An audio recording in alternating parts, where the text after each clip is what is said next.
bad things from happening. It just stops you enjoying the good things of life.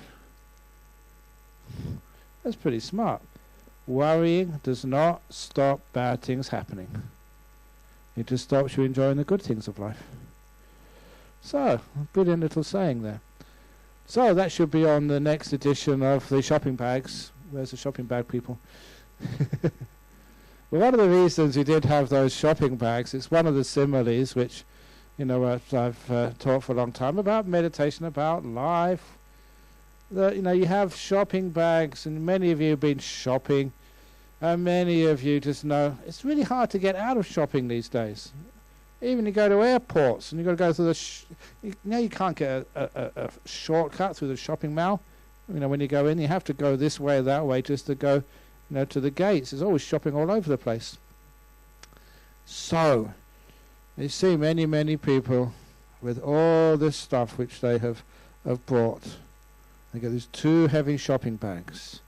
And this becomes the little visual exercise you do. So we can start this now, because I said I'd do some more meditation today. So this is the first little exercise in meditation.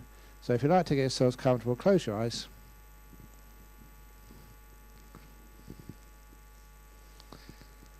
And there we go. Very good. Oh, by the way, if you feel too cold, remember you can always, Buddhist climate control, if it's too cold, you keep a warm heart. If it's too hot, you keep a cool head. Thereby you don't need to waste so much energy with air cons and heaters.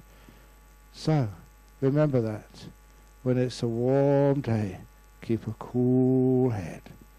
And when it's a hot day, so when it's a cold day, keep a warm heart. Not a hot head, but a warm heart. Very good. And anyway, if it's really cold, it actually makes you live longer. Because it's obviously, it's a science. Do you notice you always put things in the refrigerator to stop them going off and decaying? So the colder it is, the longer you last. Is that true? You know what my secret of long life is? My secret of living to a ripe old age is to drink long life milk. That's what it says, long life milk, so it must be the way to...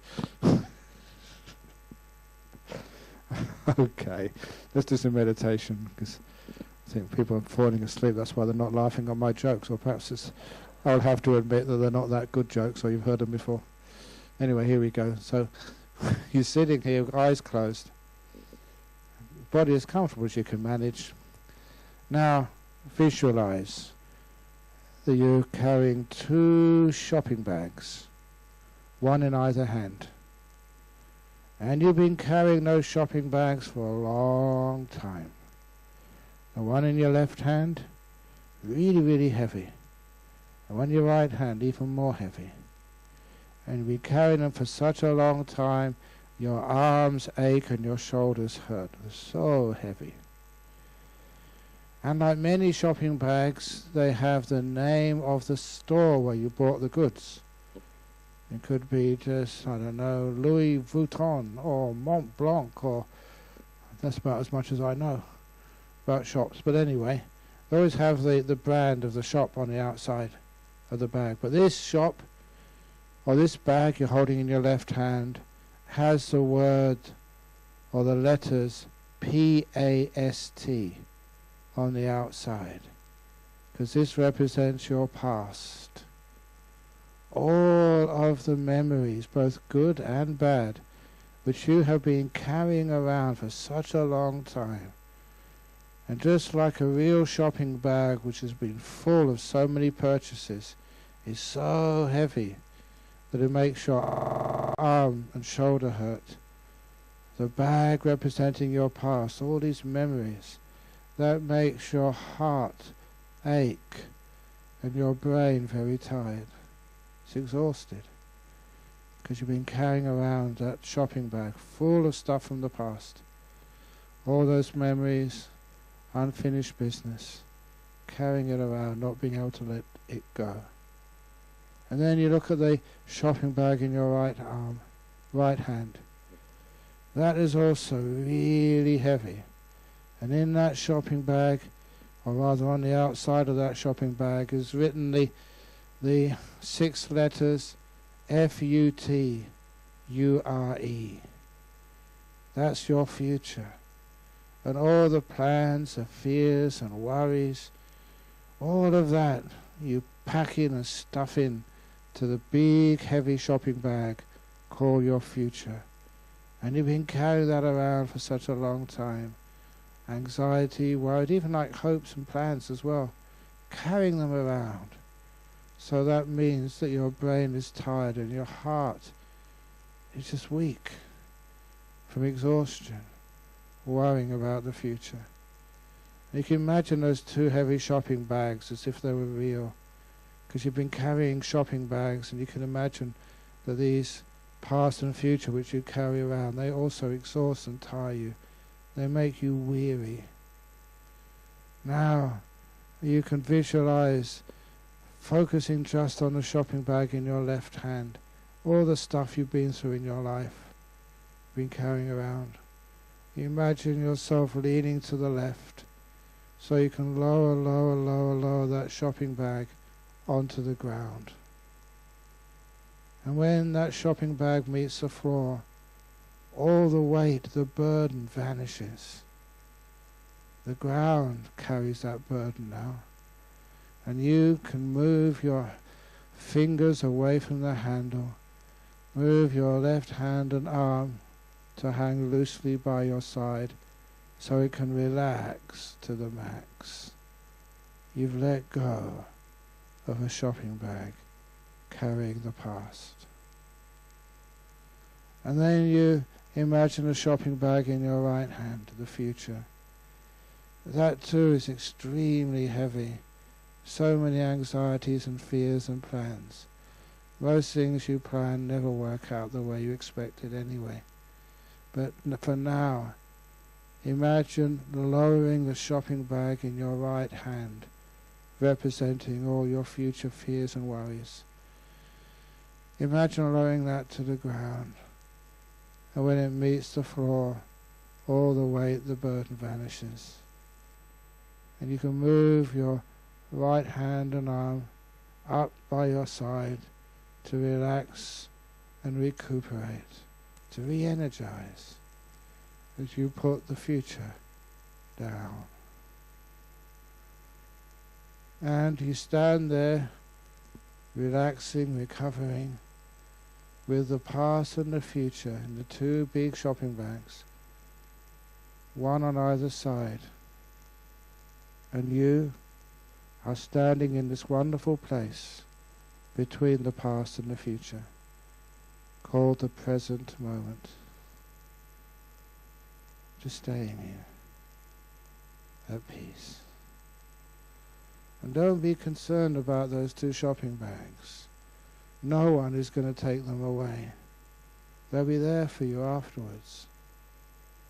But they'll be much lighter because you have rested and re-energized. So this visualization allows you to let go. And what are you left with? This wonderful thing we call the present moment. Just being here, just now.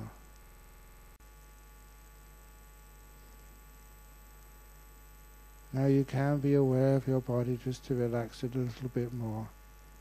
But you find that much of the things, much of the attitude which disturbs the body and makes it tight and tense, it's fear of the future or guilt from the past.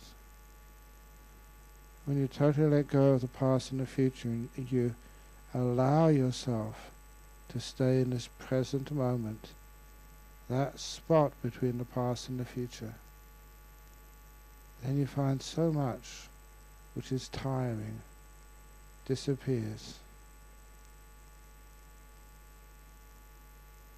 You're just being here. Not trying to achieve something or go somewhere, just being here.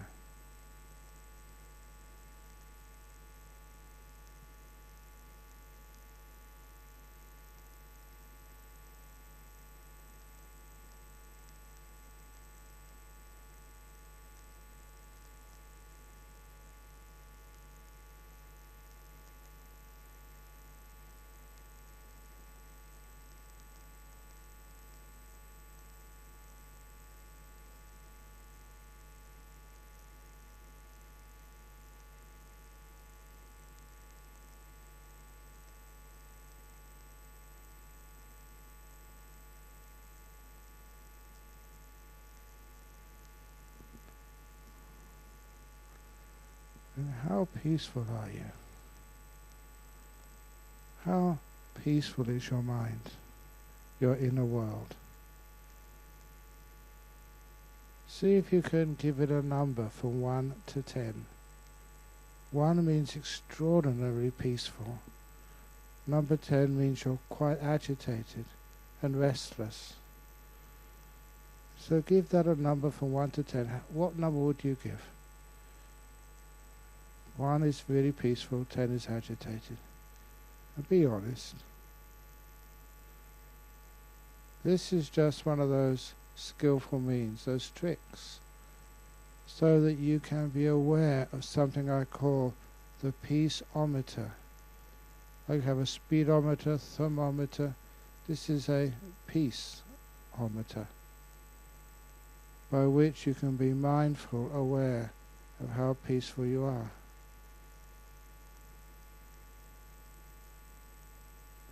And what makes your mind more peaceful? What makes it agitated?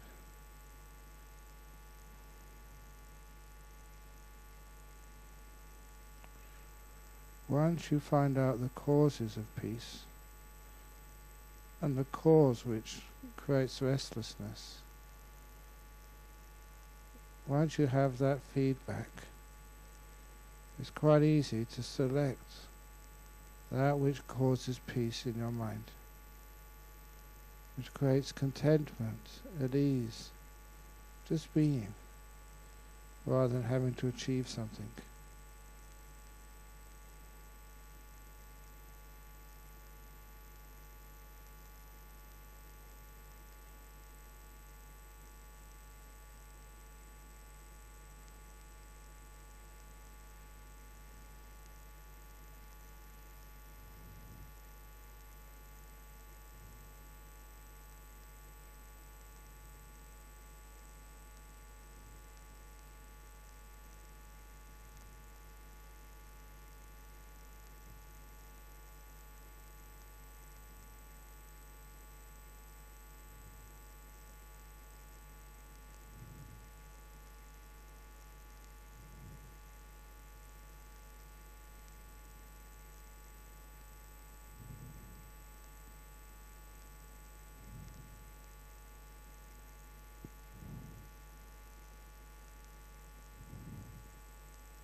How does it feel now? How peaceful are you?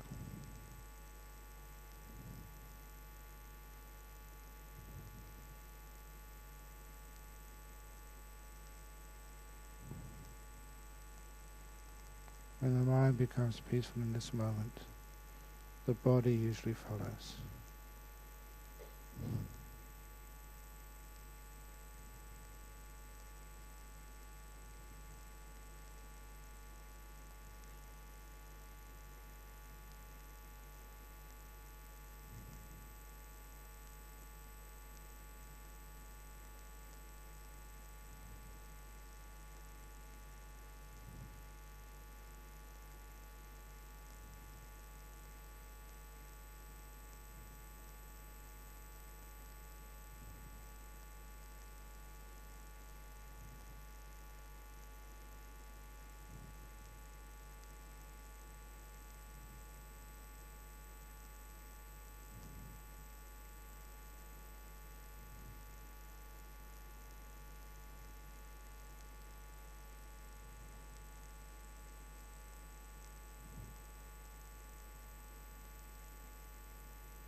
So now it's coming to the end of the meditation. How do you feel?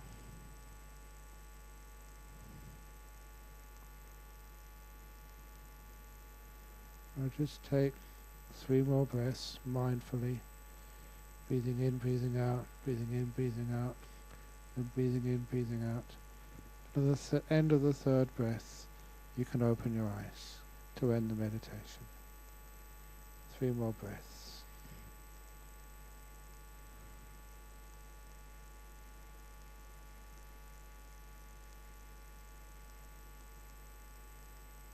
Very good.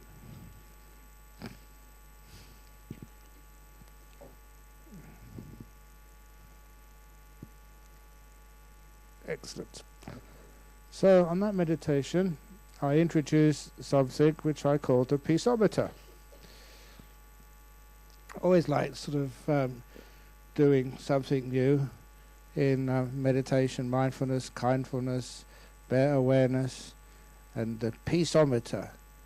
Because a lot of times when people are trying to relax, you need to get some feedback. I mentioned this morning, get feedback from your body. Is it relaxing? Is the pain, the tightness getting less or getting more? And so when you're mindful of the right area, you can actually just start to learn. Trial and error, see what works, what makes it more peaceful, what makes it more agitated, more tense. And that's how we learn. It's one thing to say, okay, be kind, let go. But how do we let go? And so, similarly of the shopping bags is one thing which you can recognize, how important that is to lower your shopping bags. And the other one was just focus on the right thing. So you can maybe focus on the breath if you want to do those breath meditation, but your breathing meditation, people get even more tense. Am I doing it right? Am I doing it wrong? Come on, watch the breath. And I'm not watching the breath. What's happening? But the peaceometer, you can soon get to know how peaceful you are and how agitated you are. That's the first thing, the mindfulness of the right area, like mindful of just your body, the feelings of tightness somewhere, or pain. And the other one was just how relaxed are you? Or how agitated are you? And so that's why I say give it a number, because that's what we have to do these days. We shouldn't really know whether we're hot or whether we're cold, but these days you have to put a thermometer in your mouth to find out. We've got so many checks. So this is like the peaceometer. So once you can understand what the peaceometer means, and just giving a number from 1 to 10 is just a skillful means, then how peaceful are you? And with a bit of practice, repeated exercise, you soon get to know how peaceful you are. And the next thing is, what makes you more peaceful? What makes you more agitated? So you actually start to learn the causes of these things. And that's where you start to learn trying to be something you're not makes you more tense, more agitated. And you're trying to sort of get rid of pain when the pain is there instead of allowing it to be. It makes it worse when you try and get rid of things. When you get afraid of things. Or when you sort of get upset and angry at things from the past. That is what makes things worse. You can find yourself getting more tense. So instead you just let it be. Relax to the max. Stop fighting. And then just to be with things. Then you find that things start to relax and heal themselves. You become peaceful when you're not trying to be peaceful. It's the trying which causes the tension. So, the story of the monster. Kids like these stories of monsters. So this is one of the teachings which I developed. And now is one of these teachings, somebody showed it to me. It's some person is doing this on YouTube. The anger-eating monster. Because one day there was an empress and she was running her empire. And one day she went away for a day. She came to the Hong Kong University Center of Behavioural Management on a retreat for one day. And while she was away, a big monster came into her palace. Such a big, ugly, frightening monster, and was so terrifying that the security guards, they hid under the tables, they went into the cupboards, they just disappeared because they were too frightened to confront the big monster.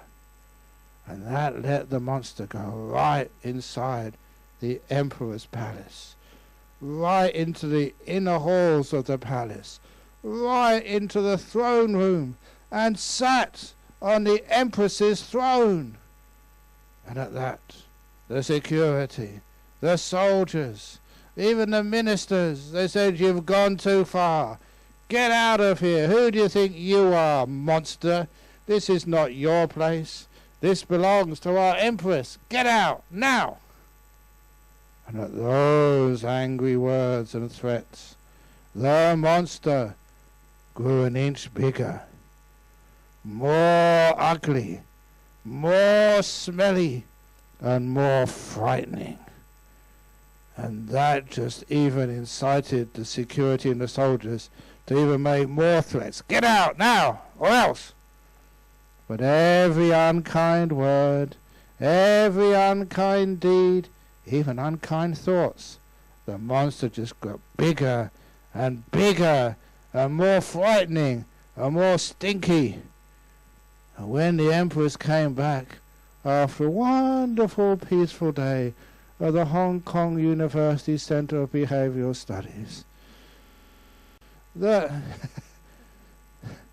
monster was huge and was so frightening that even Steven Spielberg could not get anything as frightening as that in the movies, not with all his digital effects. And the smell, the stench coming off this monster was so bad, really extremely bad, that even the maggots which were crawling on the monster's skin threw up, they vomited. Not even maggots can take that smell. So imagine how bad it would be. But the empress, she'd been to the Hong Kong University Centre of Behavioural Studies, so she was wise. She knew what to do. She took one look at that stinky, terrifying monster, and what did she do? "Welcome, monster. Thank you so much for coming to visit us. Has anyone got you something to drink yet? We got a cup of tea, which reminds me. This is a good excuse to have a swig of tea. We have many different flavours of tea. We have English breakfast. We have Earl Grey. We have, what's this one? This is orange pekoe. Ceylon tea. Very good for a Buddhist monk. For Theravada. I'll call this Theravada tea because it's from Ceylon. The green tea I'll call Mahayana tea because that's from China. Okay, does that make sense? Anyway, so we have peppermint tea, chamomile tea. What tea would you like? And that was sincere kindness that the monster just grew an inch smaller, less ugly, less threatening. And people eventually found out exactly what the problem was. All the security guards changed their attitude. They said, "Welcome, monster. Thank you so much for visiting us. Would you like something to eat? We have got oodles of noodles," because this is Hong Kong. we have, what else do you like in this joint? Dumplings. Would you like some dumplings? Or would you prefer some Western food? Because we can get you pizza. It comes in monster size. Monster pizza. Fit for a monster. What would you like? So they rang out to get a monster-sized pizza for the monster. And somebody decided, well, look at the size of your feet. Have you ever had a foot massage? reflexology. It's really rare for monsters to get foot massage. So had about a couple of dozen soldiers, such huge feet, gave them a foot massage. Have you ever had reflexology? Really nice. And the monster, just there, yeah, thank you so much. They were so kind to this monster that every kind act, word, or sort of thought, the monster kept on shrinking, smaller and smaller and smaller.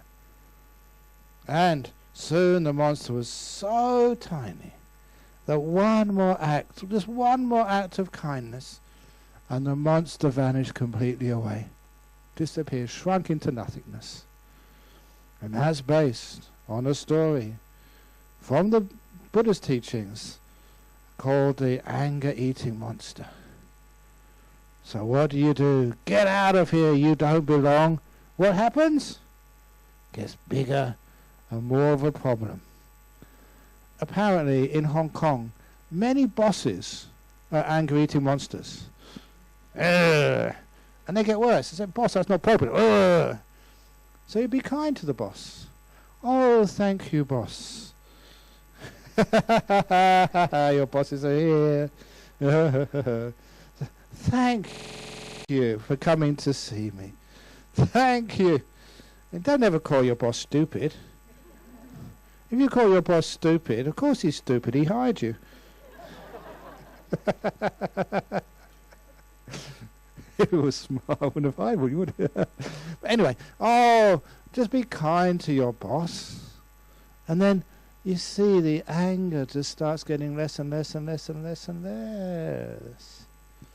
Okay, one of the stories, anecdotes. Because sometimes people think, this stuff doesn't work in real life. This is one of my students over in Sydney. She was a fashion business, and only starting from scratch from herself, her own little backyard, and doing really well. And then the contract with this big firm over in London to distribute her product, just taking her business to the next level. And so they were negotiating the contract backwards and forwards by phone and email. And of course the time came. We want to sign the contract. Come to London straight away. And she lived in Sydney.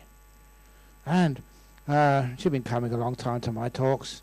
So she had a little baby called Holly. And I called her Surya because, beautiful blonde hair, really nice cheeky smile. Surya means like sun. Sun is very nice. So, like sunshine.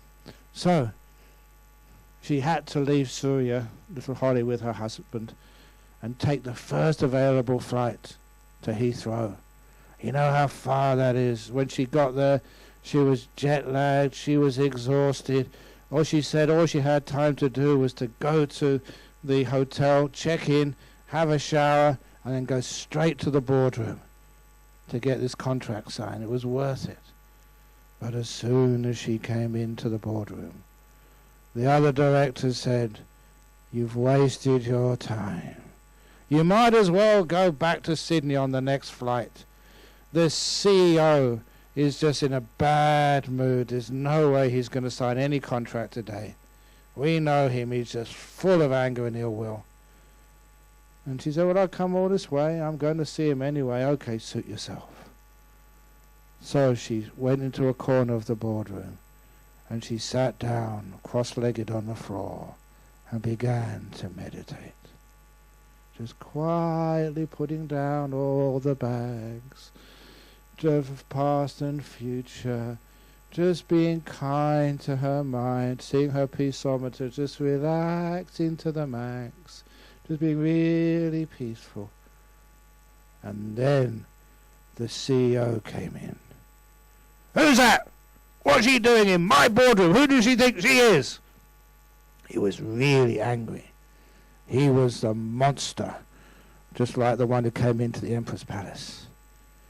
And what did she do? She opened her eyes, as you do when you've been really relaxed in meditation, and she stood up and she walked towards the monster of a CEO without any fear, because she was really peaceful. And this CEO, actually it wasn't a CEO, he was a chief executive monster. And looked as if he was going to bite that whole head off. And this girl, Julie, she looked at him, she was totally relaxed because she'd been meditating.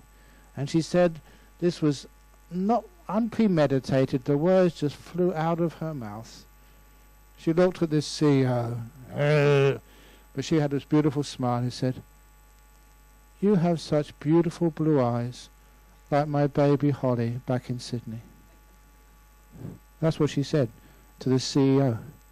Have you ever sort of been a CEO and had someone say that to you? You got beautiful blue eyes, maybe brown eyes or whatever eyes you got. And this CEO, he'd never heard anything like that before. And it's like his brain just started fusing. He didn't know what to think next. It was totally just, out of left field, unheard of. He didn't know how to respond. So it was this wonderful couple of moments when he was just totally the word for it's one of my favorite English words. It's discombobulated. You don't have to know what that means, but you sort of understand its main meaning. Totally confused. Because you know what the meaning of discombobulated is?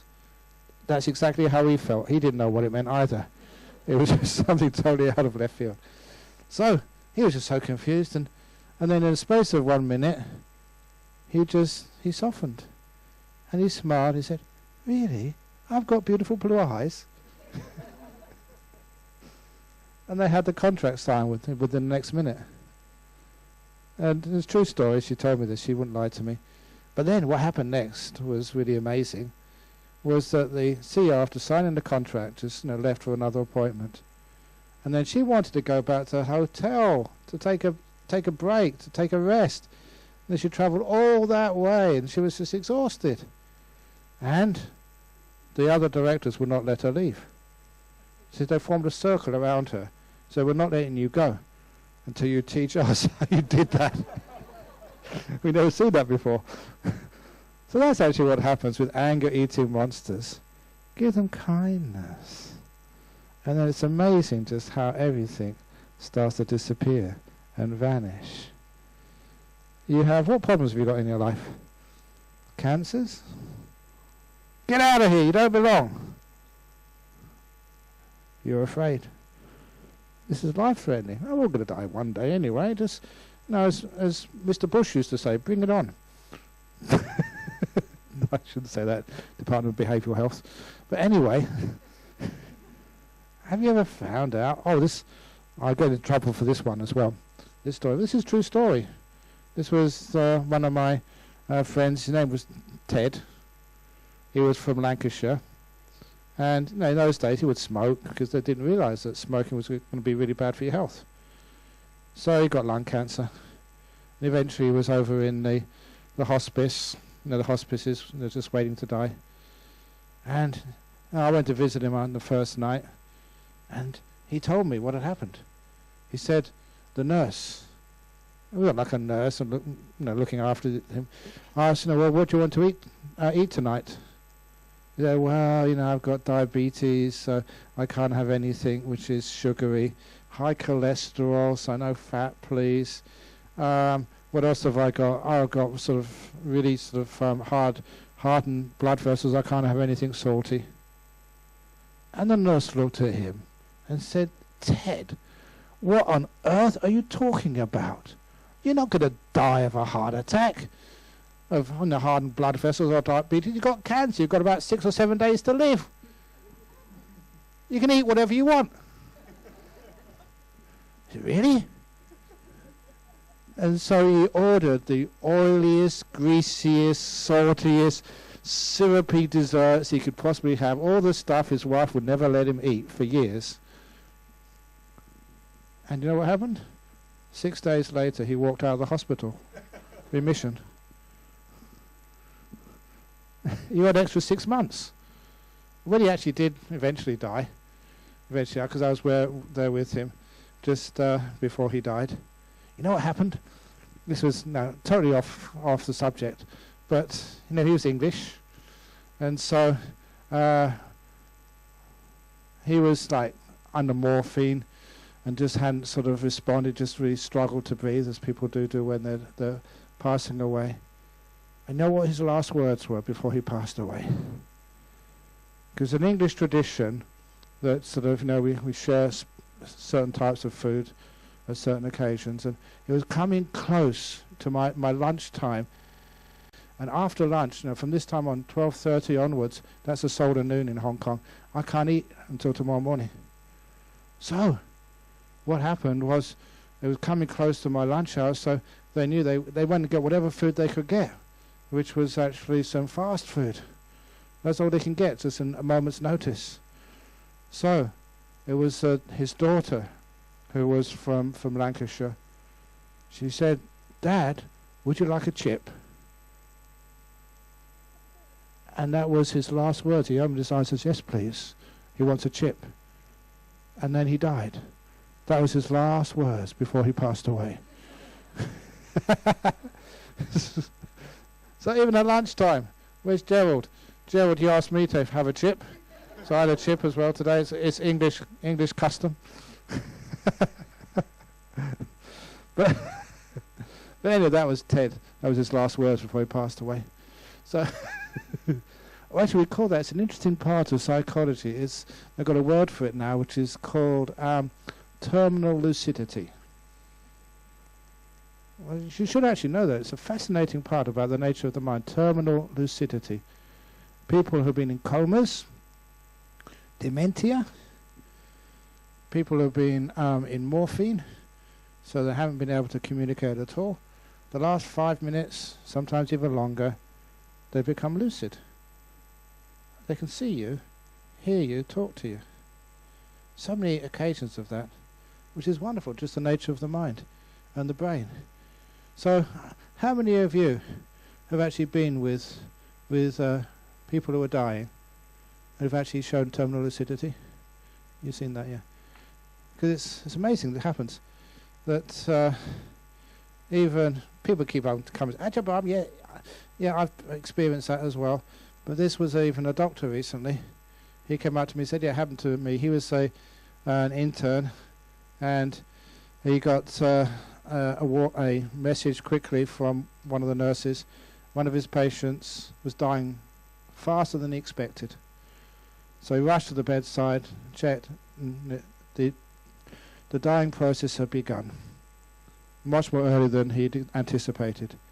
So she was in a coma, because of morphine, and this fellow who was dying, and so he opened up the bedside drawer and had the telephone numbers, the contact numbers of the close family, and so he quickly as he possibly could started ringing the close family. "Come now, he's dying in the next hour. Come now." And he was on the phone to the daughter. It was actually also, maybe this is why I remembered it, her name was Julie, the daughter. Because he was phoning the daughter, "Come quick, your dad is dying." And he opened his eyes. He heard the name of his daughter, Julie, and said, "Please tell Julie how much I love her." And then he closed his eyes and died. His last words. So clear. That's terminal lucidity, which is a fascinating part of human life. So anyway, I don't know why I got into that. But just like learning how to be, as we're going, how to be kind and to even monsters, so eventually they disappear. Now that with health, you open the door of your heart to the monsters of life, and it's not allowing the monsters to walk all over you. It's actually the opposite happens. You find out the people don't become monsters anymore. It's a great way of dealing with even ill health or even mental health. I don't know, so I meet these people and push this out there, but don't really have too much time to do too much follow-ups.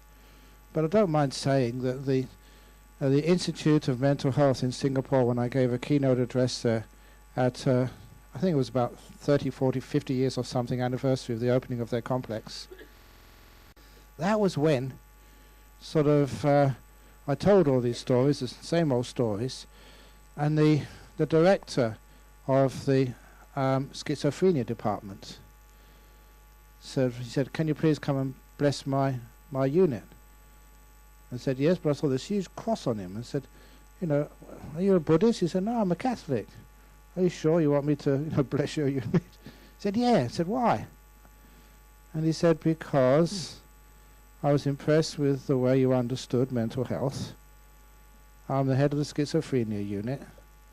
And I asked him, well, how do you treat schizophrenia in your unit? He was the professor, the big shot, the boss.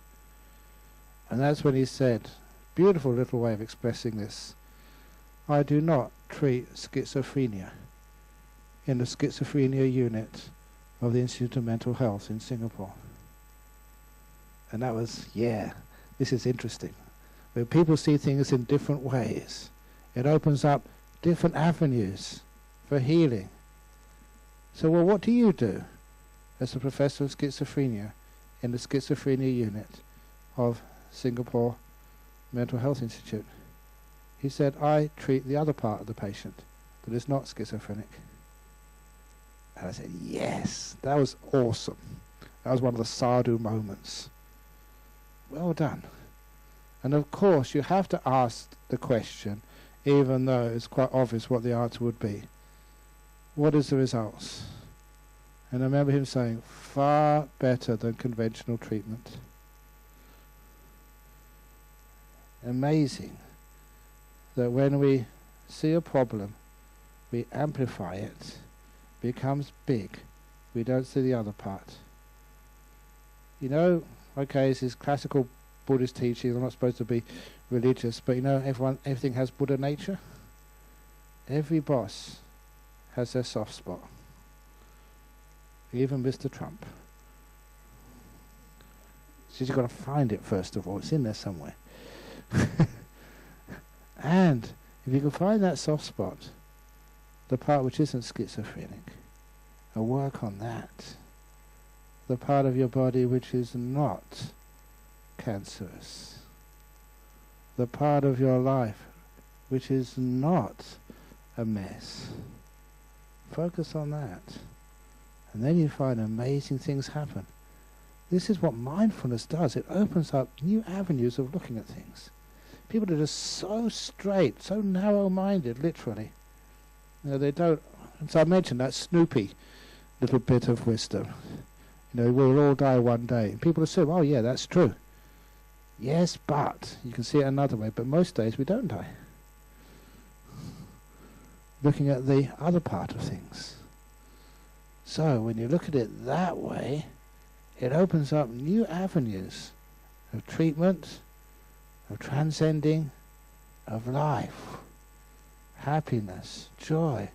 Yeah, there are problems. There are bosses from hell. Yes, there are these terrible diseases. Yeah, there is some bird flu, but it's tweetable. Bird flu, tweetable. I really struggled. That was a bad joke. Bird flu. Birds go tweet, tweet. Okay. Okay, I'll look about the bad jokes. Every now and again you get a decent one. But all of those little problems in life, sometimes changing the attitude towards them solves a problem. Not actually attacking the problem, but where you're looking at it from. So that's like what mindfulness does. It opens up new avenues of wisdom. Even like how to relax the body. Even actually understanding like just the peaceometer, how to be more peaceful. And so many people understand just how life in today's world is really, really busy. Is it? Am I busy? Have a look at page 2 of Happiness Every Day. And you see there is a quote, a definition of what a busy person is. A busy person is not someone who has a lot of things to do. A busy person is someone who does too many things at the same time. Have you ever seen that? Like high achievers. They do so much work, but it's as if they're doing no work at all. It just flows. Doing one thing at a time. Being here, doing it, rather than worrying about all this other stuff you have to do in life. Oh, if I worry about all the things which I have to do in life, I'll go crazy. All the next appointments, all the next things in my schedule. Actually, I think my organisers here, they know I don't look at my schedule. That's why I keep going over time. I just let somebody else worry about that. I just sit here and enjoy myself. One thing at a time. So, that brings me on to the next little bit of meditation. And then we're going to do another... we can do a little bit of meditation again, because it's supposed to be a bit of mindfulness, and then we can have a break. Yeah, that will work. We'll have the break first. No. Okay, if we need to have a break, please go. The letting go rooms, it's another form of meditation. We go there, oh, it's having a glass of water. Meditation.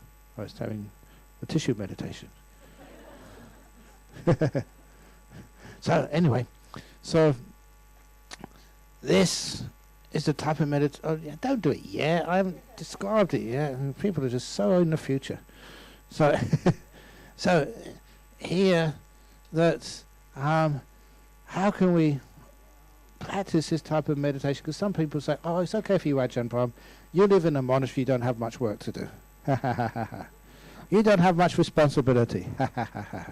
You don't have many worries." Okay, fair enough. But one thing which I do know is just how to deal with whatever life presents to you.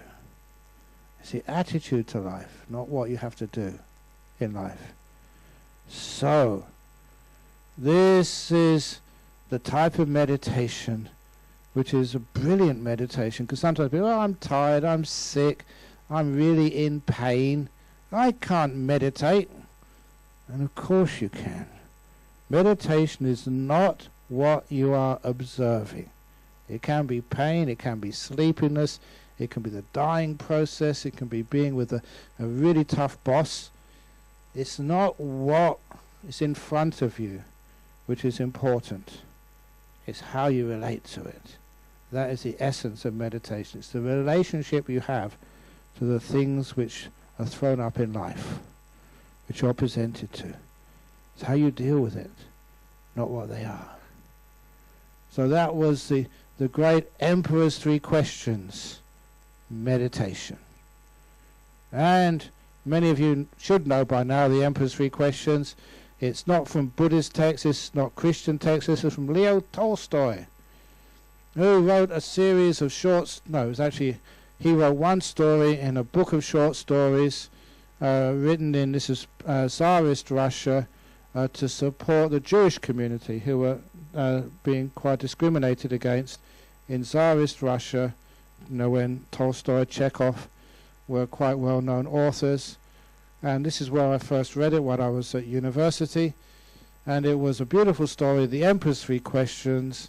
It was an emperor, it's very sort of good for our modern world, who had it up to here with religions. Always who's right, who's wrong, promising things and just being a bit immoral or corrupt in the background. And he had it up to here with religions, arguing with each other who's right, who's wrong. So being an emperor, he decided to invent his own religion. So, all he really needed was, don't even call it a religion, a spirituality, something which he could use in his daily life, which would give life meaning. And he decided there's only 3 questions he needed the answer for. Number 1, when is the most important time? Number 2, who is the most important person? And number 3, what is the most important thing to do? They become the Emperor's Three Questions. And those of you who have heard the story before, it won't have as much impact as the first time you hear the story. When is the most important time? That's quite obvious. When is it? Now. So when is the time to say how much you love the person you share your life with? Don't put it off until tomorrow. Otherwise it never happens. You say it now. How much gratitude, how much you value the person you share your life with. Say, darling, I love you. I really do. Thank you for being my partner in life. If you put off until Valentine's Day or some other day, it just doesn't work. Do it now. And to forgiveness as well. When you've hurt somebody, now is the time to forgive and ask forgiveness. Don't wait till some other day. So now is the only time you ever have. So when is the best time to meditate? When's the worst time to meditate? Later. Now is the best time to say how much you appreciate someone you really care for. The worst time is later. So now is the most important time. So the second question, who's the most important person? That was the one which really shook me. Who's the most important person? Me? Yourself? Nah, both of those things are wrong. The most important person is the one right in front of you, whoever that happens to be. That was such an amazing answer, because that made sense to what I had experienced in life. You know, have you ever been with somebody and they're trying to get rid of you? They're not listening. Now, hopefully, all of you who come up to me to take not a selfie, a weefie, or sign a book, you know, even though you might be tired, oh, there's another book, I hope that I made you feel respected and important. You come up and I've signed your book as best I possibly could to connect with you, give you importance, because the worst thing is, get away. Who do you think you are? Get out of here, I'm tired. Signed enough books. Blech. Now that's really an awful attitude, because I was on the receiving end of that many times.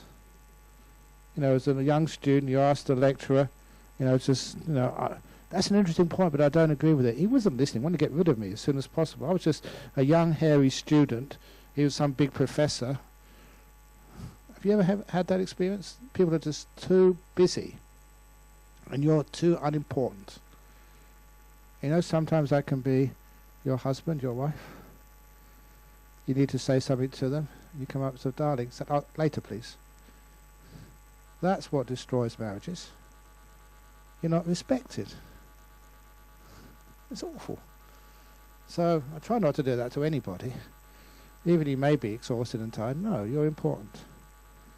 And the most important thing to do, that was a great one, it was to care. What do you mean by that? And that example was the story of another doctor story. This fellow who, known him since he was a little kid's not running around the temple. Sometimes people say, we should teach children meditation. I teach people kindness. So let them run around, make a mess, make a noise, and feel welcome. And later on, they can learn meditation later on. At least they feel welcome and cared for and not rejected. So anyway, this young man, he was, again, first year as a doctor, done all that hard work. You know how hard it is to study all that much and just go through all those exams, and finally he was actually there treating people. And that's when he came up and said that he's going to resign. He came to ask me first of all, because, you know, he respected me. And he said, I can't do this job any longer. Why? It was because one of his patients had passed away unexpectedly. And it was one of those tragic cases, which, you know, every now and again happens. Now, it was not his fault, but even it's not the doctor's fault, he still blamed himself. Well, maybe I should have seen this, maybe I should have seen that. And what really worst part of it was about a 23, 24-year-old woman, in the prime of life, and he had to be the one to tell the husband, the woman you committed to, the one you still love, it's no longer, I couldn't save her. It was unexpected, without warning. The husband never had a chance to prepare himself. And even worse, your 2 children have no mummy anymore. And that was such pain inside of him. He felt such a failure. And the consequences were just so hard to bear. And that's why I wanted to resign. And that was when, the Emperor's Three Questions that really came up and show how effective they are. I said, you've misunderstood the purpose of being a doctor, of being a psychologist, a psychiatrist, a nurse, a therapist, anyone in those professions. Your purpose is not to cure people. If that's your purpose, you will fail many times. Your main purpose is to care for people. If you make that your main priority, to care, then you'll never need to feel a failure. You can't cure diseases, not all of them. Even some of the psychological or psychiatric diseases. If you try and cure them, you find sometimes you go to extremes and you get frustrated. But you can always care for beings. You can always do that. I said, even if you know that you're caring for that patient and they pass away knowing that they were cared for. And the family knew they were cared for to the max. That changes the whole experience. He got it straight away. And he's back at work. And he's a great fellow. And, he, every now and again, when somebody needs some help, especially one of my monks, he's, still don't know the word, they put something up your backside to see what's going on in your bowels. It's not an endoscopy, that's the other way, Anyway, just one of the monks was passing blood in his stool. They thought it might be bowel cancer. And so the public system there would be about 3 or 4 months before he got an appointment. So I think he'd be dead by then if it's bowel cancer. So he decided to go private. It cost a lot of money. We didn't go private. We just called in some karmic favours because the private doctor was this fellow I'd helped before. So as soon as he saw us one of my monks, free. And I also got really much better care than if it was private or public. So, and he was a fellow who cared for his patients instead of trying to cure them. And of course, you have a far greater cure rate if you care rather than try to cure. So that became so important. So if you've got a husband who's really giving you a hard time, stop trying to cure him. Care for him. If you've got a kid who's causing you strife, are you trying to change him? Trying to cure him to make him fit in to what a kid should be, whatever that happens to be? Or are you trying to care for him? Or her? You can see the power when we change our attitude. And there's a lot of kids. Richard Branson, he was dyslexic, numerically dyslexic. So, he left school, become a billionaire. Was he the other people? Bill Gates was autistic. Or imagine if they were cured. They wouldn't be these geniuses. So a lot of these times, sometimes we don't recognize the beauty of the crooked trees. We go and the bent trees, the damaged trees, we try and cure them instead of caring for them. So anyway, that's the most important thing to do, to care. So what's that got to do with meditation? Mindfulness. It's so easy.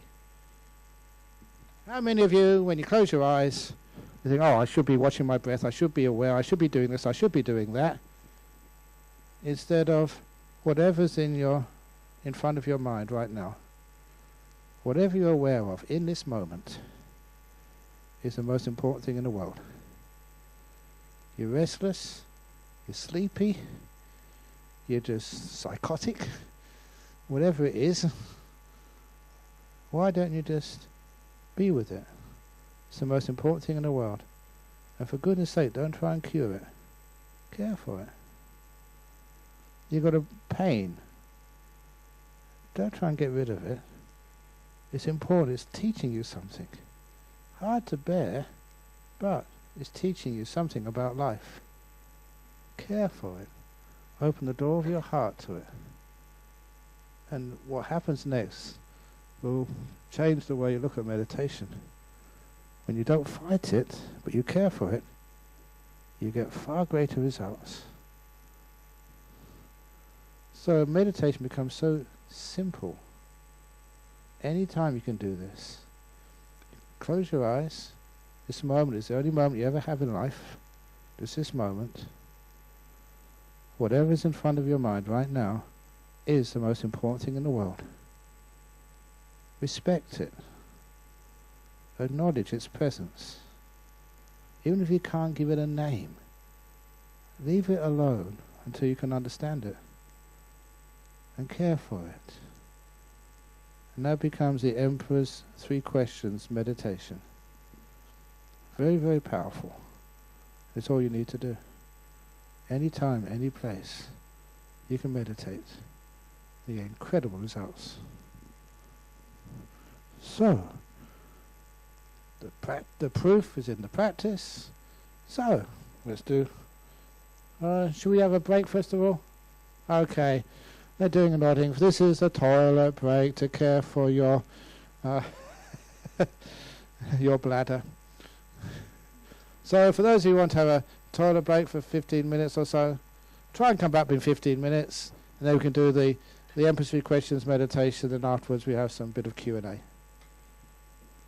Okay. So remember, the first person who gets to the toilet is the first one who gets into the cubicle. So we have the 2 girls, the winning on the front, but she's taken over now. So it's because I know you like horse racing. My money is on the lady in the red jacket to get in the first. And those of you who are not going to the toilet, you can just get up and have a stretch a little bit if you wish.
case you have any questions to ask Ajahn, you're welcome to write something and put it in this basket.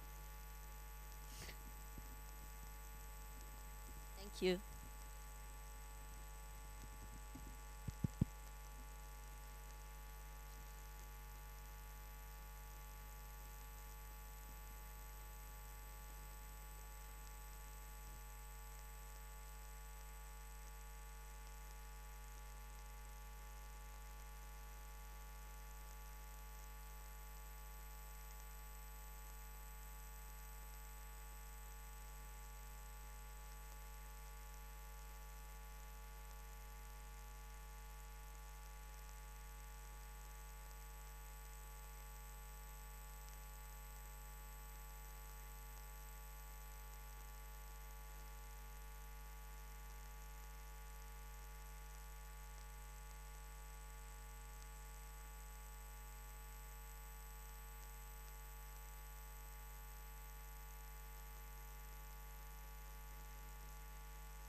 Okay.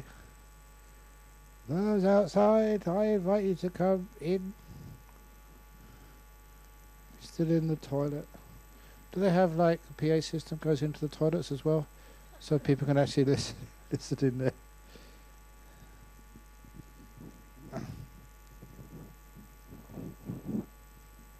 Very good.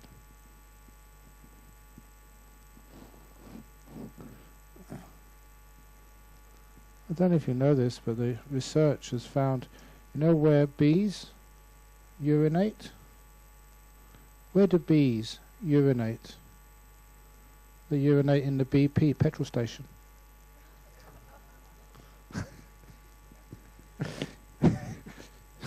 Okay, the BP station. Okay, I'll try something else while the other ones are coming in. About research in Australia. They found that, there's, unfortunately, there's bird, like roadkill, the big heavy trucks going through the outback, and they noticed, really strange, the old theory was that crows, that they always get hit by the trucks, the lorries, but never by sedans. And so that they decided to do some research from Darwin University into why that was the case. First of all, was it true or not? And so a group of students did a project, and they did find, yes, indeed, the crows they will never get hit by a sedan, but by lorries, so often. So once they established this was a fact, they want to find out why. And so after much more research, they found out the reason why was the crows would always work in pairs. And one of the crows would always be on a high tree as a lookout, while the other one was on the road.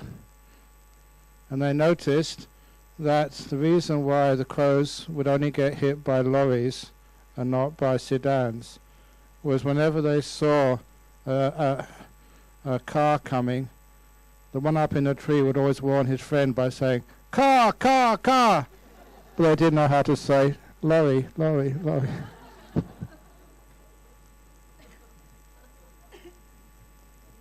Okay, it's only just filling in while people come in. So anyway, yeah, they come in. Okay, last ones. Okay, so now we can do a little bit of Three Noble Truths. No, not Three Noble Truths. The Three Emperor's Three Questions meditation. So sitting down, and after 15 minutes, then we'll do some Q&A. Here we go. So sit down.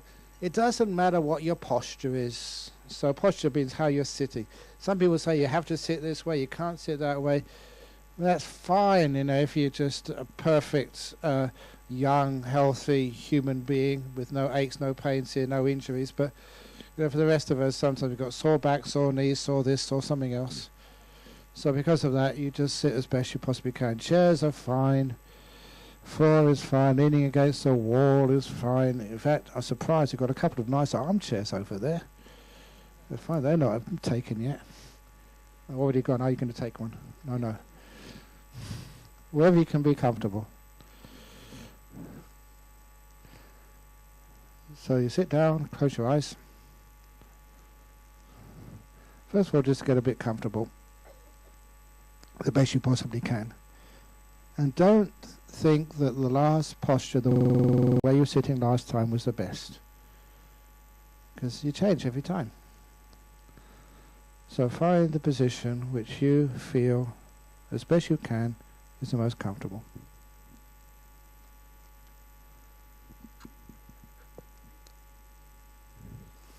Then look at your peaceometer. How peaceful are you? How agitated are you?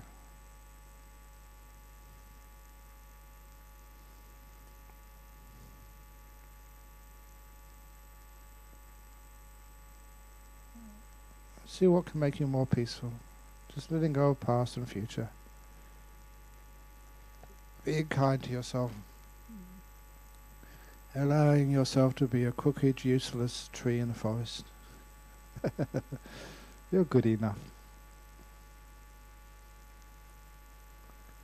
And now the only time you ever have.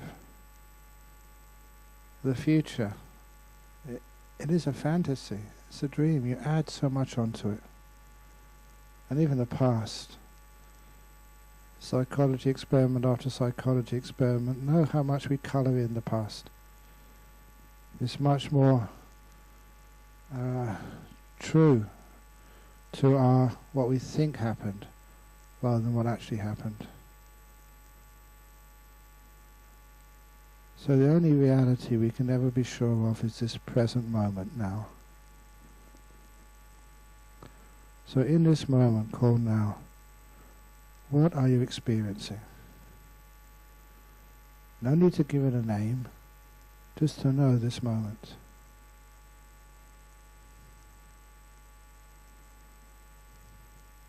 To be with it. To give it respect. It's a visitor who needs to be acknowledged, respected. You may learn something. If it's painful and unpleasant, it's harder to let them in. But it's much more effective to allow them to be. Now the most important time. Whatever you're experiencing right now is the most important.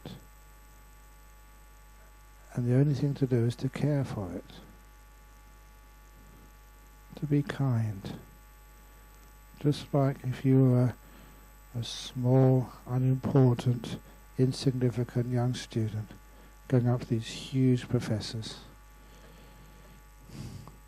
This small, insignificant moment is coming up into your mind. Give it respect. Care for it. Let this moment be with kindness.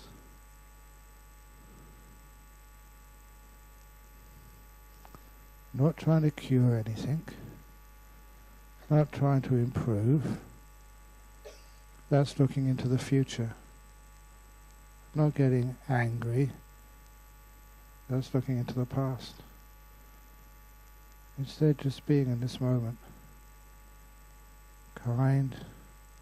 Being here. Right now.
Now the most important time. What you're experiencing now. Give it importance.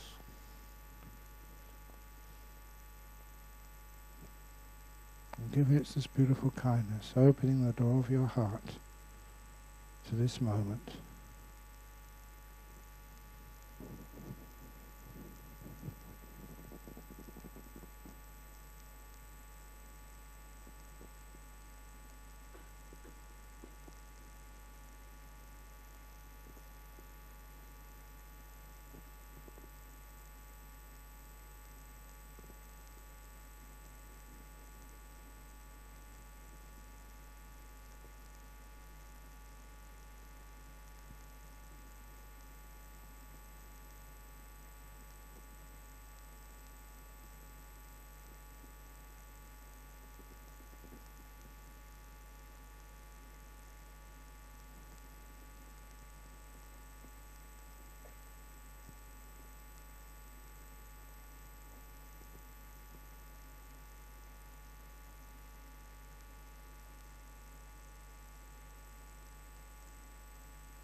As long as you're caring for this moment, you can't do anything wrong. There's no failure when one cares. If you want something to happen, if you're trying to get things, of course there'll be disappointment sometimes. You can't always cure things. You can't always care for them.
So what are you aware of right now?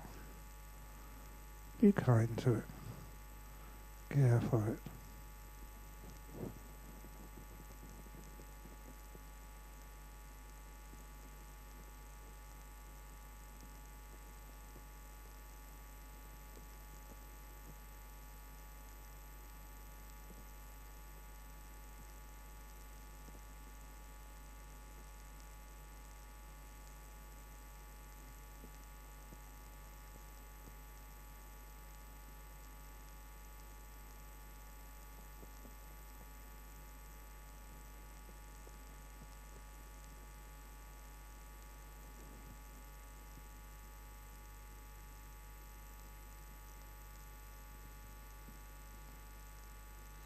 When you are ready, just count 3 more breaths, in, out, in, out, in, out. And the end of the 3rd out breath, from now, open your eyes.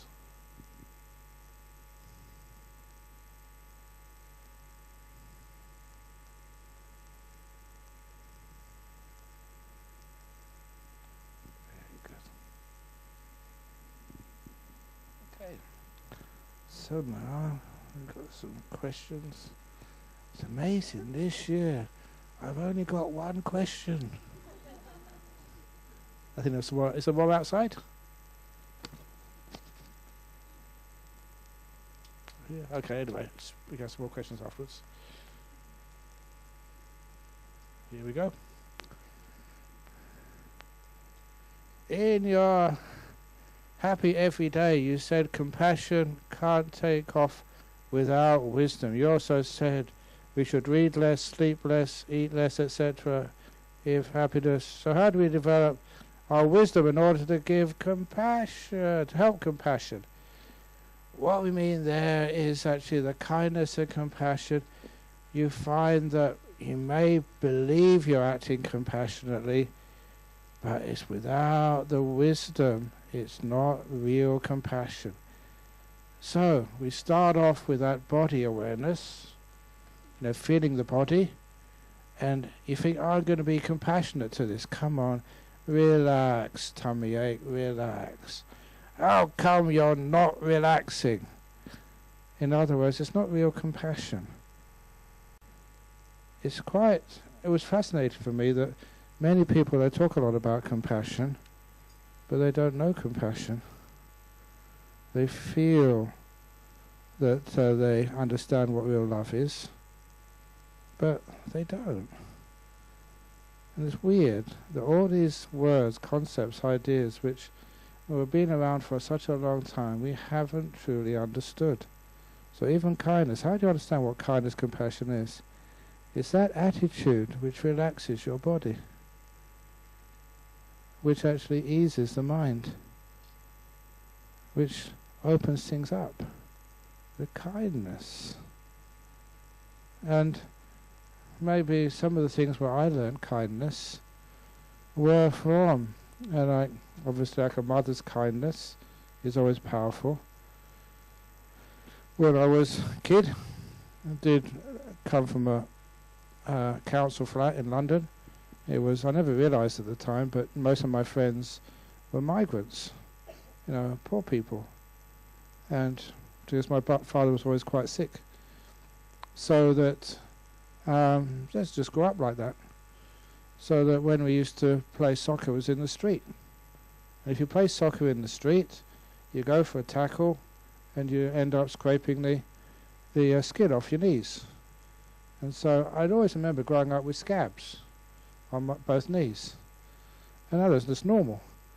But what I always remember was when, you went for a tackle and you scraped the skin off and it started bleeding, you'd run to your mother, and my mother would kneel down and kiss it better. So just out of kindness, she would kiss the wound, and to me, at that time, immediately it would take all the pain away. And you wouldn't even wash it, you just stick a plaster on it, Band-Aid, and it would always heal. And to me that was really weird these days. You took these things for granted. A mouth full of germs on an open wound. I don't know how that works, but anyway, how it took the pain away was amazing. That just one little act of kindness. And that's when I saw pain in my own body or pain in other people's bodies. Just realised just the power of just a little bit of kindness and compassion, taking the pain away. That is where I learned from the first, the power of the kindness. It's what really relaxes and eases. What makes people be able to sit here in this room and not feel afraid, to feel safe, to feel accepted, to feel welcomed. So you relax. It's very powerful. When you do that, you can understand how you feel, how your body feels when it's relaxed. Thank you for coming to visit me, Chuma. Thank you for coming to visit me. So, back pain, knee pain. You take away a lot of the fear, and then healing can happen. So this is where you learn what compassion truly is and how powerful it is. So we know it's compassion by its effect. If it's the wrong type of compassion, just like a love which expects something out of something else, then of course it never works. So that's how I find what real compassion is. Not what you read in books, not what you hear from monks like me, but how you learn from yourself, your own life's experience. You feel it, you're aware. That's what mindfulness does. You become like aware of how your body's working inside, not how it's supposed to work, but how it does work. And what compassion is, how to relax. It's such a weird thing that many people in this world do not know how to relax. You have a holiday, what do? Go shopping, check your messages on iPhones. Can you just stop that for a few minutes? As somebody said, well, what's the difference? Yeah, I'll tell you what the difference is. Many of you watch me on Friday night on YouTube. So why do you come here? What's the difference? Live, personal, real, has a totally different quality than if you see something on YouTube. That is why just the screens cannot replace real life. You have some sort of rock star, you pay hundreds, thousands of dollars to go and get a front seat to watch them. What do you want to do that for? You can see them on the movies, on the TV, a live performance on TV, in high definition, surround sound. Probably have a hologram of them soon. But it never actually replaces actually being there.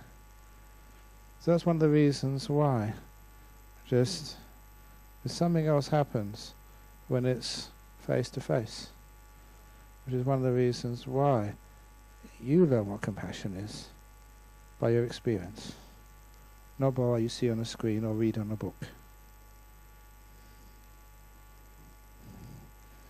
Even being a doctor, many doctors have said this, and of course it's a dangerous thing to say, but sometimes when they're with one of the people they're caring for, sometimes they have to deliberately forget everything they've ever been taught. All the shoulds, all the usual procedures, to be able to feel and know something which is more true than what you've ever read in a book. I know some doctors who do that, and won't tell you their names because sometimes you get in big trouble for that, but they have amazing results. Go up to a patient's bedside, don't even take the temperature or whatever, they know what to do. Just the intuition, the insight, the feeling, something which is way beyond the books. That is powerful, and that works. So sometimes that's what compassion is. Wisdom is not what you study. Never allow your learning to stand in the way of truth. You understand that? All your learning of what it's supposed to do. We always want these experts to tell us. But really, what are the experts telling us? Just like modern schooling, you don't tell people facts. Teach them how to find out for themselves. Teach them to know how the body-mind works. What is compassion? What is kindness? Have you ever felt kindness? Of course you have. You feel it. You know this is kind. And you know it just relaxes and changes so much of the situation around you when it's really genuine acts of caring. When somebody asked me earlier, what is the meaning of life? You see that every time you see a beautiful, kind act, it gives beauty and joy, it gives meaning to life. And caring, of course, is not about me. It's not about I. That's why, no selfies. We-fees. We're in it together. That is making a point. It's not just a joke. There's a point to that. Weefies. Okay. Any other nice questions you have? Yes.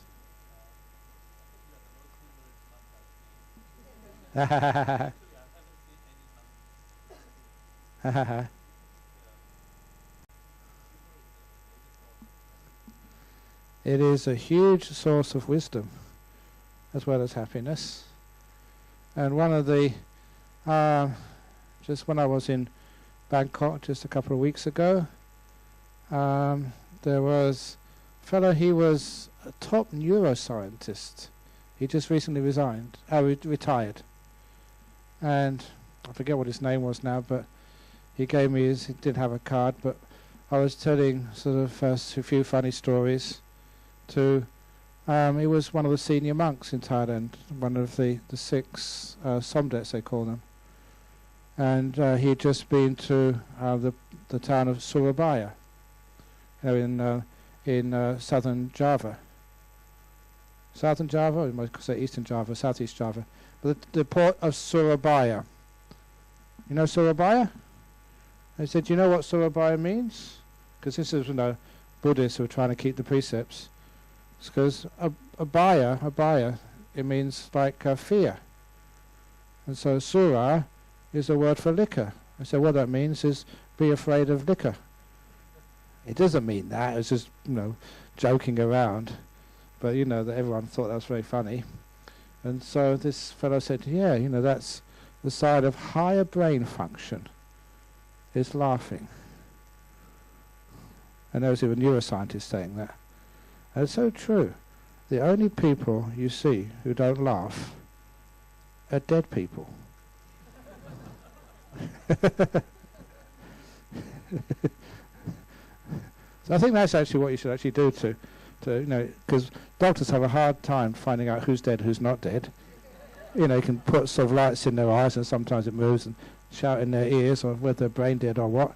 But that's my find to see if someone's really dead, whether they can laugh at a funny joke.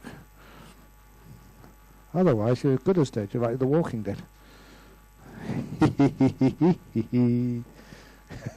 So there's a higher brain function. So I'm laughing at life. So it's good if there's I'm not the only monk who laughed. Sometimes as Ajahn Chah, some of the stories he told were just really, really funny. Really made everybody laugh. They're a bit gross, but it was very. He was the one who told me the chicken and the duck story. You know that one? How many people don't know the chicken and duck story? Okay, this is funny, but it has saved many marriages. Honestly. So there was a couple who had just been married, and after a few days of marriage, they were having a walk in the park one lovely afternoon, where they heard the sound, quack, quack, quack, quack. And she told her husband, oh, darling, can you hear that? That's a chicken. And he said, that is not a chicken, that's a duck. She said, no, I'm sure that was a chicken. He said, it can't be a chicken, that was a duck. And it went quack, quack again, that's a duck.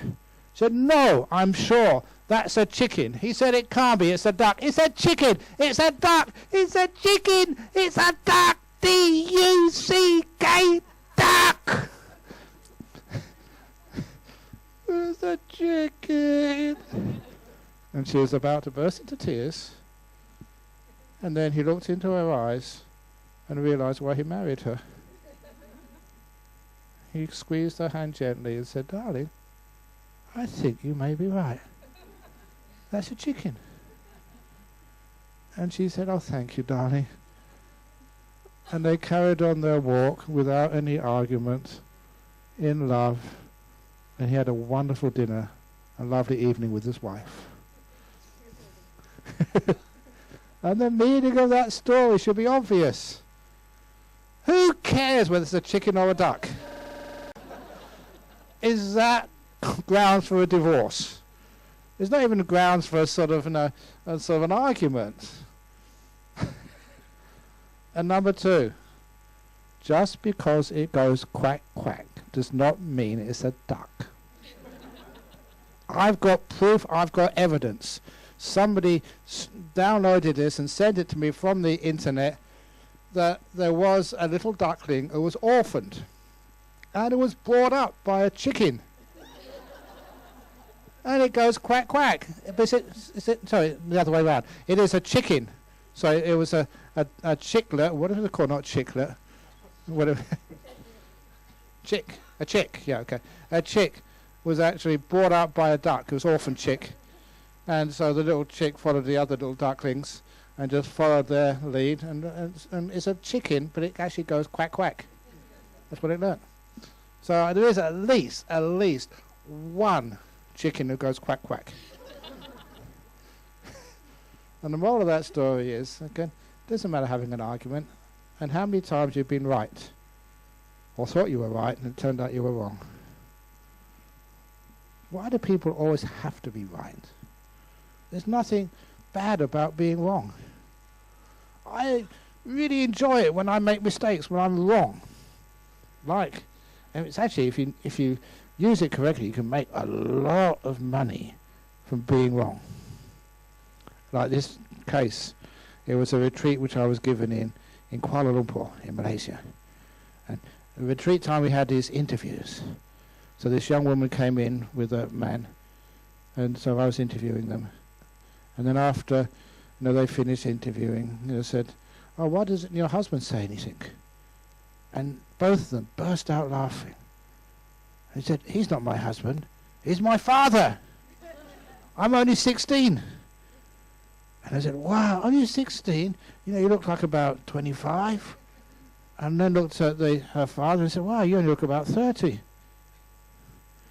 And they were so impressed at my mistake.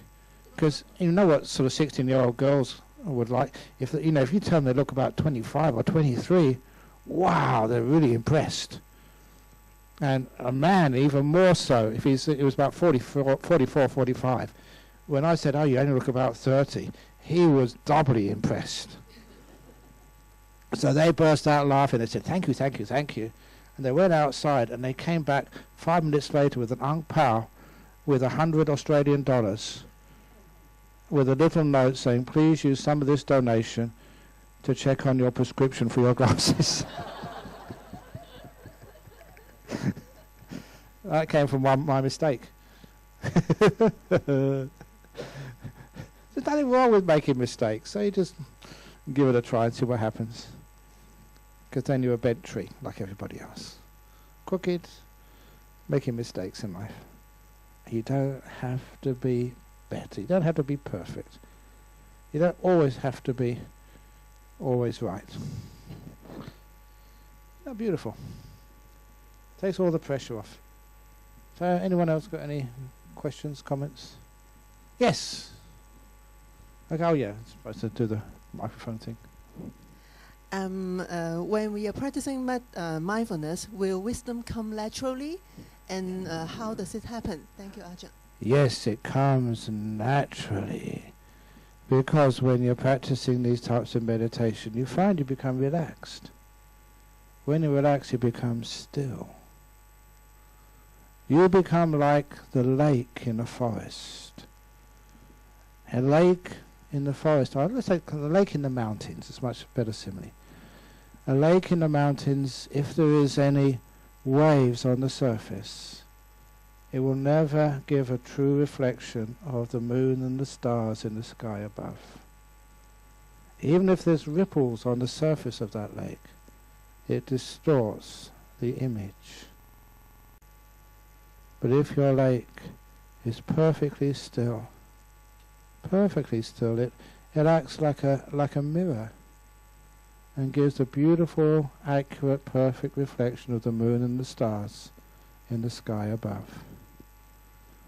So what compassion, metta does, it creates stillness. And it's from the stillness where wisdom arises. I've even titles of books about that. Wisdom born of stillness. That's where wisdom comes from. Compassion, kindness, it creates the stillness. The peace. You can't change the world. You sure can change the attitude towards it and create some peace. And from that peace, you get the wisdom.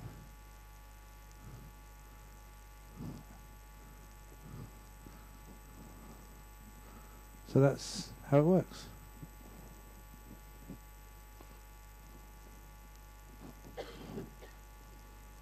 Any other comments or questions? Or stories? Yeah, go on.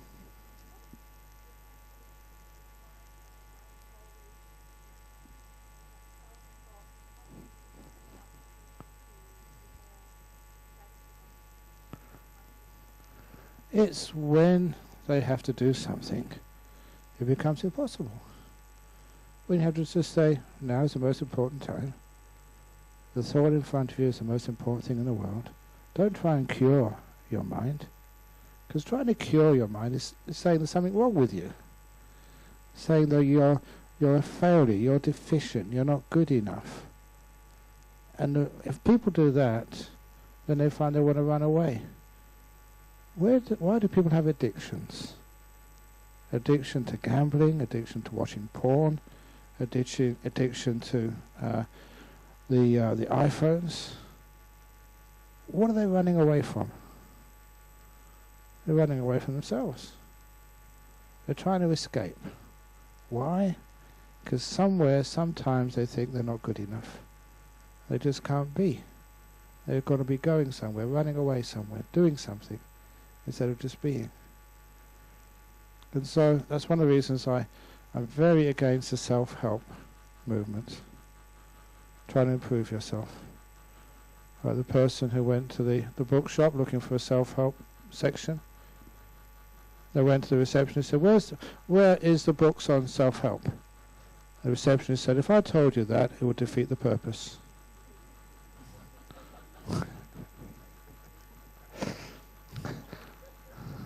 At least somebody's laughing over there. They're alive over there. They're dead on this side. That's much better. Thank you for laughing. So, the whole idea of improving. What's wrong with you?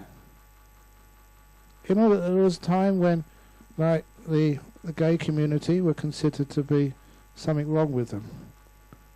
And people wanted to try and cure that.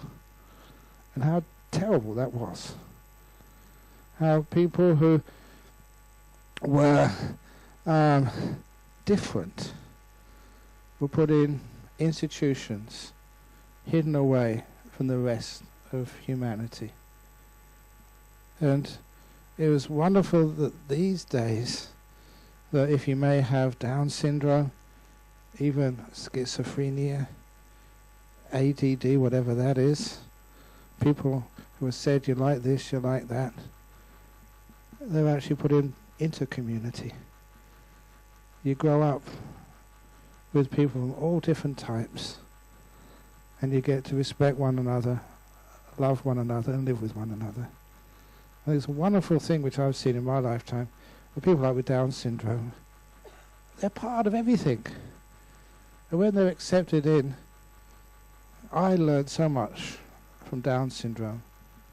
Just volunteering and seeing the huge emotional intelligence of people who they couldn't go to school. I was at university and I went to some people with Down syndrome. They knew straight away, as I often say, that when you've broken up with a girlfriend, they knew straight away. And they were just, that blew me away. How do you know that? They come up to me and give me a hug. Number one, I was English. I was heterosexual. Being hugged in public by a guy was a very difficult thing for an English young man to do. But they did this. And how did you know?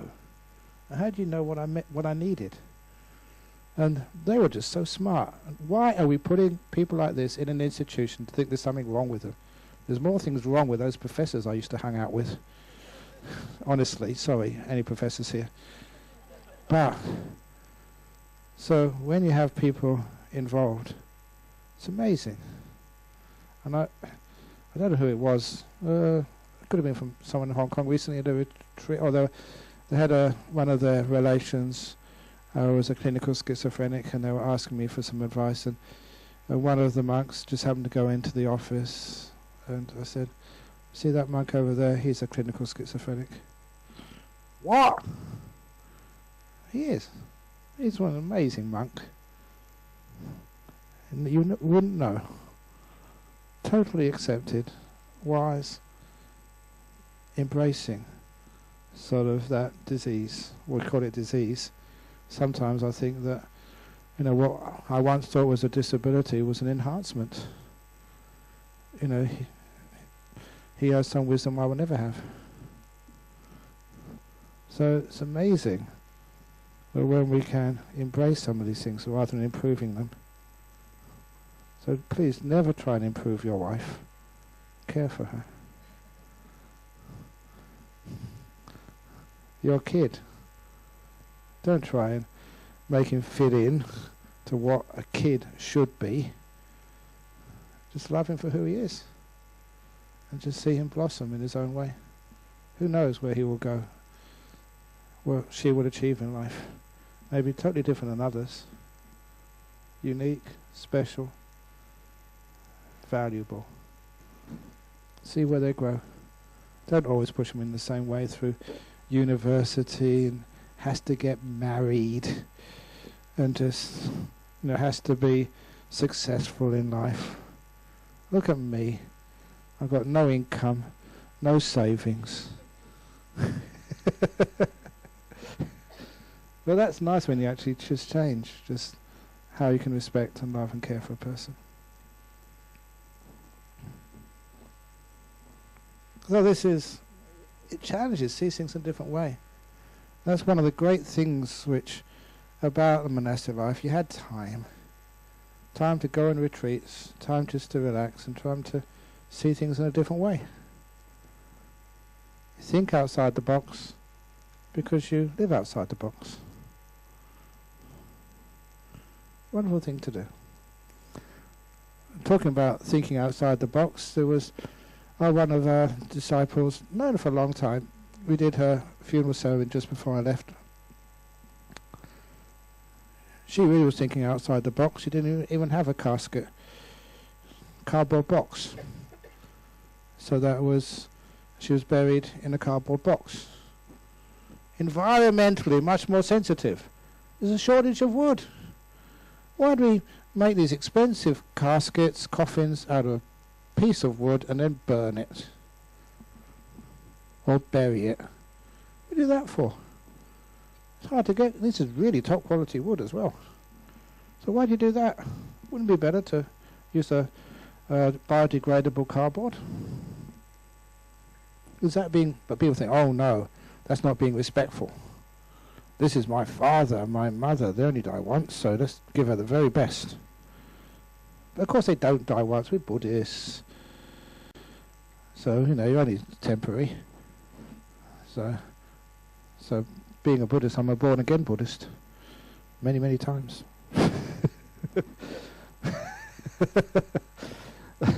So anyway, it is literally thinking outside the box. The only people who shouldn't think outside the box, I've got a cartoon of this, is this gentleman staring at his cat. Cat, and pointing to the litter box, don't ever think outside the box.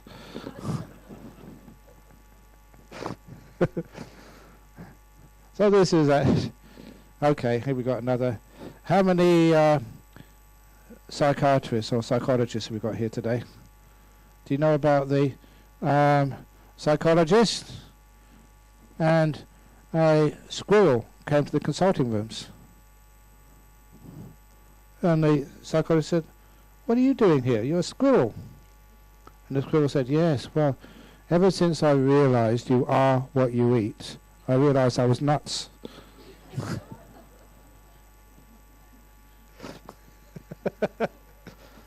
You are what you eat, so you're nuts.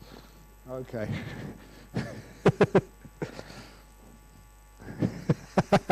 Somebody got it in the back after a while. So, and humour is also important because it takes away the sense of ego and self. Because we always laugh together. You can't laugh alone. It joins people together. And little things. I remember at a conference for young people, and to make it interesting, instead of teaching them stuff which wasn't important to them, I split the group into two, and men and women. They're 15 to 25-year-olds. Many things we did there, but one of the things was I asked the men first of all, and the girls had to be quiet, and the guys, what do you like in a guy? No, so the girls were quiet, so I asked the guys, what really attracts you to a woman? What type of woman would you like to go out with and commit to? And I asked the guys that question. All the girls were just listening intently, because no one had ever told them what they needed to do to get an attractive, good guy. Yeah. Have you ever been taught that in school or university? How to be attractive? How to get a nice partner in life? So all the girls were really listening. And what the guys were saying said, they don't have to be drop-dead gorgeous. They don't have to, have expensive, sexy clothes. I want to go out with someone who's trustworthy, who turns up on time, who's clean, presentable, fun to be with. Someone I can enjoy my time together with. Yeah, being attractive, it gives that first, he's a nice looking guy. But that was not most of it. It was just being kind, trustworthy. I'm getting the genders mixed around now. When I asked the others, okay, that was the boys saying what they wanted in a girl, and then the girls, what they wanted in a boy. So you don't have to be just a tough guy, and just be the Bruce Willis. I'm really tough. You don't have to be macho and show off like that. We want, again, somebody who's fun to be with, who's kind. Especially the kindness. That was way up there in attractiveness. And this is what they were saying. And it was a wonderful thing to learn, because a lot of times, we think to have a partner in life, we have to be strong and tough and be like Arnie Schwarzenegger and just really big abs. And just, obviously to be clean and presentable and well-groomed, yeah. But you don't need to be just this big, tough guy. You don't need to be this drop-dead, gorgeous girl. You need to be kind to one another. To care for one another. To be trustworthy. To be on time. Little things like that. It was amazing. These are all the things which we were teaching. We can't just, make, somebody into, well, you can go to all these facelifts, boob jobs, facial plastic surgery, just hair implants, wigs. And sometimes people say, Ajahn Brahm, you don't live in the real world. Come off it. I don't dye my hair. I don't wear makeup. I don't wear padded bras. Who lives in the real world and who doesn't live in the real world? But anyway, so the most important thing is actually there's this smile, this happiness, this joy, this trustworthiness, this kindness. What the Buddhist Davidson used to call, Daniel Goleman, the emotional intelligence. It's far more a predictor of success in life than your IQ and your university degrees. The emotional intelligence. Emotional intelligence includes things like kindness, making peace with things, learning how to work wisely, not force. So, that all similarly.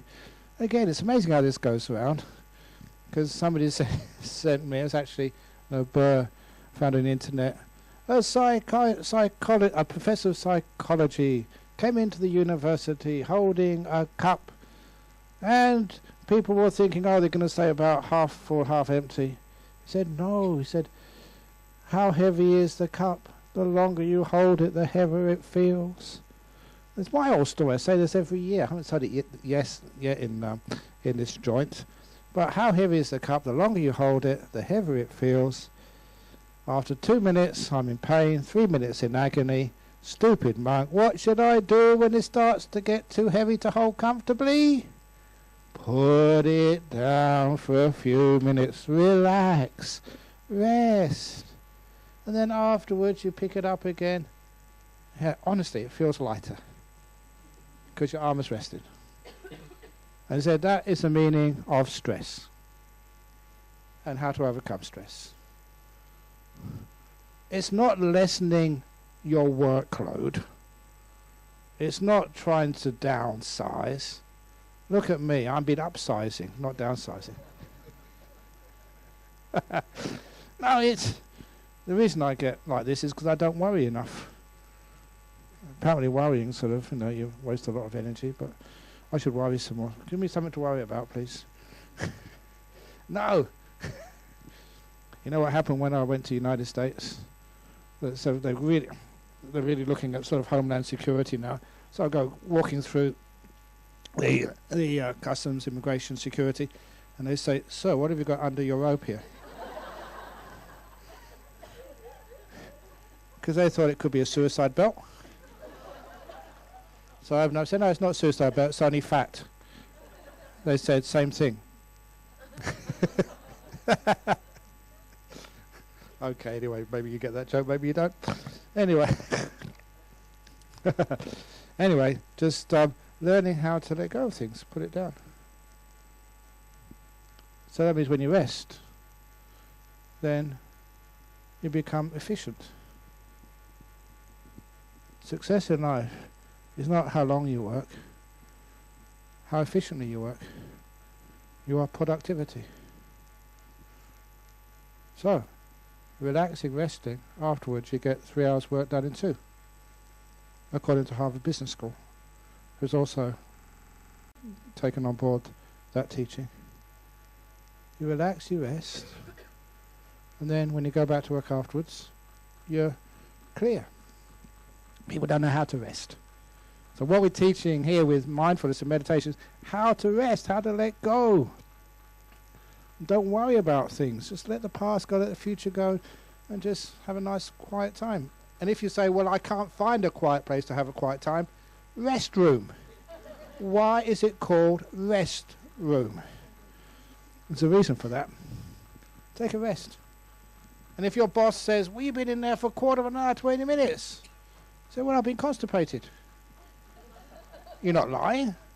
Not down here. You've been constipated up here. So you just got to let go. Okay. Well, I've gone over time. That means I get overtime? That means it's time to sadhu. Okay. 1, 2, 3. Sadhu. Sadhu. Sadhu.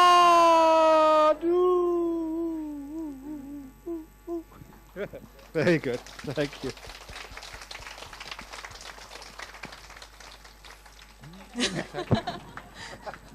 Thank you very much, Ajahn Brahm.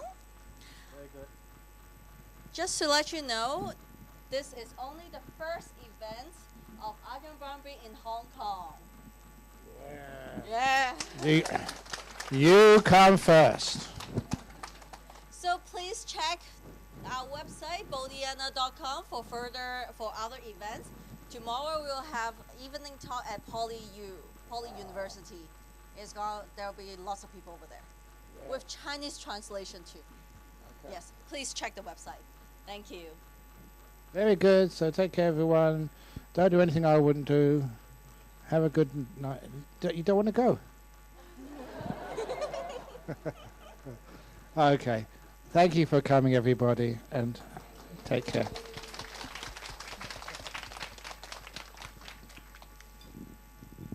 Someone got a scarf upstairs earlier. Not sure if is there anyone? Ah, okay.